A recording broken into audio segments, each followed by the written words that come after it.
Alright, so The Witcher 3's next-gen update just launched. I believe it launched yesterday. I downloaded it today, and just to see what the performance is like.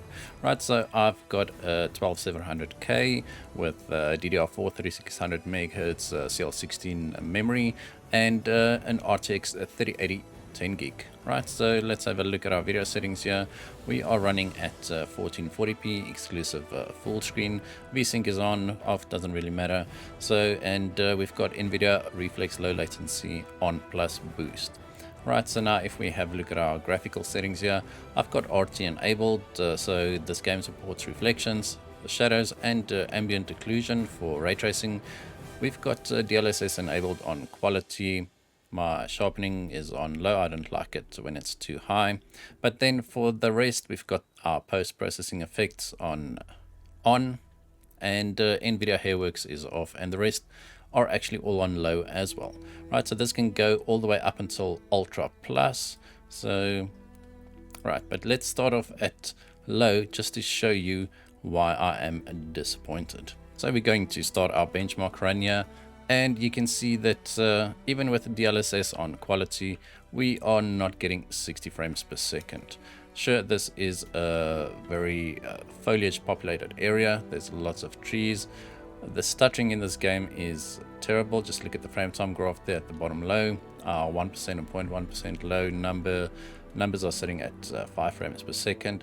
But we haven't seen 60 frames per second yet. Not even once.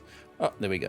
Right, so, I mean, the lighting looks great, but does it look 60 frames per second great on an RTX 3080 with everything set to low? I'm not convinced. I mean, the reflections look good. Everything looks okay in this game. I mean, the game didn't look bad even before the update. It was a pretty good looking game for its time. But just, we've got a pretty modern system here, 12700K with 3080, and we can barely sustain 60 frames per second with DLSS. Right, so now if we go into our options here, let's go into video and graphics. Let's just enable a few options to make the game look a little bit better. So we'll use NVIDIA Hairworks. Then let's just put everything on Ultra here. I'm not going to use Ultra Plus. Let's just see what happens to our frame rate here. And as you can see, Geralt's hair does not load. Right, so there's his hair is back. And all of a sudden we are down into the low 40s. Right, this is, there we go, below 40 even.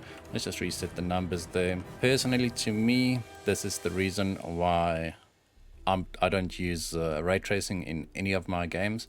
I'll do exactly what I did now. I'll enable it, see what the game looks like, see what the performance is like, and then I'll just disable it because it's just not usable. Sure, there are a few games where ray tracing actually makes a bit of a difference and the impact or the performance impact is not as great. Doom Eternal, Control, Tomb Raider, etc. There's a few games that have much better performance when ray tracing is enabled, but you have to remember that those games only use like 1 or 2 ray traced options like shadows or ambient occlusion.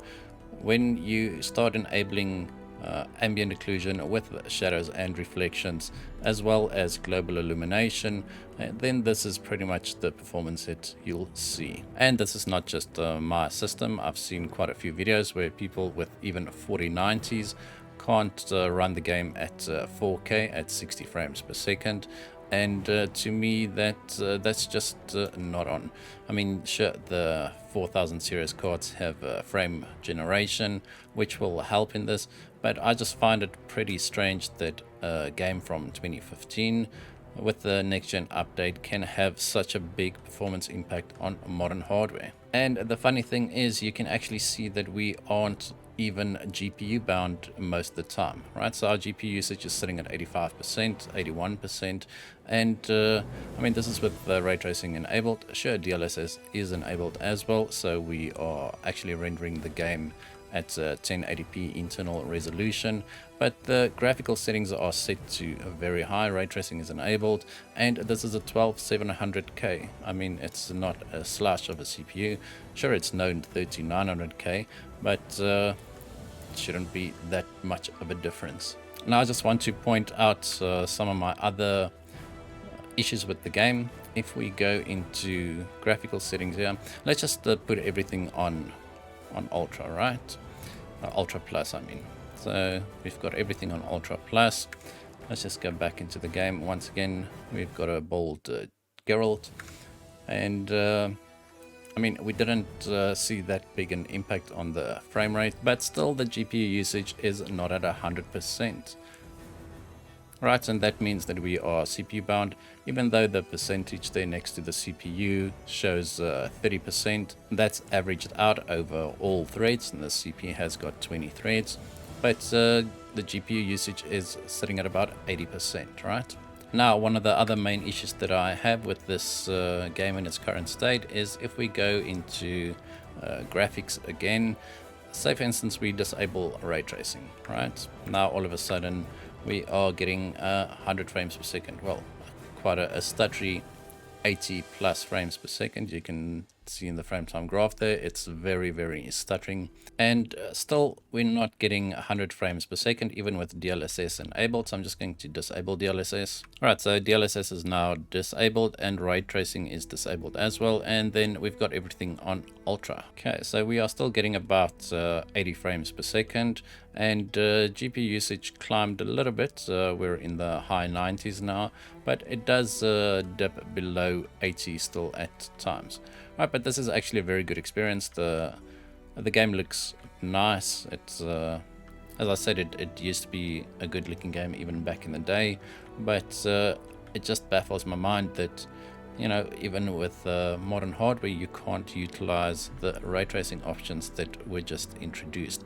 If we go into options here, and not sure if it's going to do it again, but if you are in game and you enable ray tracing, the game crashes. See, now it doesn't. Right, not sure why, but previously there we go. So if you disable ray tracing and you enable it again, then the game just crashes, right? So don't make these changes in game, rather make these changes in the menu, because I see that it hasn't crashed on me once. If I actually make these changes in the main menu, I'm not sure. Yeah, so it doesn't crash then. And then another thing is that if you play around too much with DLSS whilst in game, the game also crashes. All right, so now we're back in game, and with everything on ultra, this is ray tracing on ultra and all the graphical settings on ultra, no DLSS, we are getting 30 frames per second. All right, let's just check our counter here. At least it seems like the stuttering has decreased a little bit, but even at these settings we are not fully GPU bound. I'm not sure if it's an engine limit or just an issue with the drivers or a bug in the game, but you can see that most of the time we are GPU bound now, but every now and again it would drop down to below 80% even, so that's just not ideal, right? And we are getting 29 frames per second running around in the woods here, right? But that's just a few issues that I picked up in my first 10 minutes of gameplay. But my main issue with this update is the fact that we can't get 60 frames per second on an RTX 3080 with respectable settings. I'm just going to try and replicate the DLSS crash. So go into balanced and then quality, performance, and there you go. So now it crashes again. Sure, I mean, I did change the DLSS settings quite a bit, but the game shouldn't crash like this, right? It's just annoying. How the game crashed the first time was I just changed from quality to performance, a single click, and the game crashed. Right, so off you go, send report. Alright, so that's my first impressions of The Witcher Wild Hunt next gen update. I think it is a bit of a mess at the moment. Not sure what exactly is happening with CDPR at the moment. They seem to be releasing all these good looking games in completely broken states. That is definitely not ideal. So if you are looking to come back to The Witcher, I'd say just wait a little while for a few more patches or updates. Alright, and that's it for this video. I hope you guys enjoyed. If you did, hit that like button, hit that subscribe button, and as always, we hope to see you in the next one.